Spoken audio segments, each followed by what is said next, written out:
ముందు పాటలో చూసినట్టుగా ఆనియన్స్, టమాటో, డ్రమ్ స్టిక్ అన్నీ వేసుకున్నాక ఫ్రై అయినాక ఆయిల్ సైడ్ నుంచి తేలాలన్నమాట. అప్పుడు ఉడికినట్టు చింతపండు ఒక పెద్ద నిమ్మకాయ సైజు చింతపండు తీసుకొని దాన్ని చింతపండు పులుసు తీసుకోవాలి. వీడియోలో చూపిస్తున్న విధంగా పులుసు తీసుకొని పక్కకు పెట్టుకొని డ్రమ్ స్టిక్స్ అన్నీ ఫ్రై అయ్యాక అన్ని ఆనియన్ టమాటో ఫ్రై అయ్యాక ఆ చింతపండు పులుసు అంతా అందులో వేసుకొని తగినన్ని వాటర్ పోసుకొని చూస్తున్న విధంగా చింతపండు పులుసు అంతా మగ్గిన మునక్కాయ టమాటో ఆనియన్ మిశ్రమంలో వేసుకొని మరిగించాలన్నమాట. ఉడకాలి. మునక్కాయ అంతా ఉడికిన తర్వాత కారం తగినంత,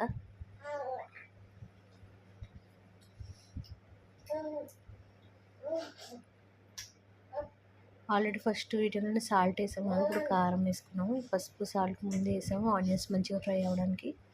తగినంత కారం వేసుకొని బాగా ఉడకాలన్నమాట. మునక్కాయ మూత పెట్టి ఉడికించాలన్నమాట.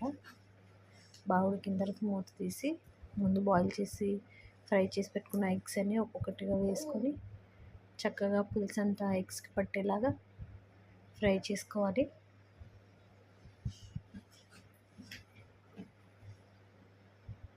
మళ్ళీ మూత పెట్టుకొని ఒక 10-15 నిమిషాలు లో ఫ్లేమ్లో ఉడికించుకుంటే మన ఎగ్ అండ్ ములక్కాడ కర్రీ తయారన్నమాట.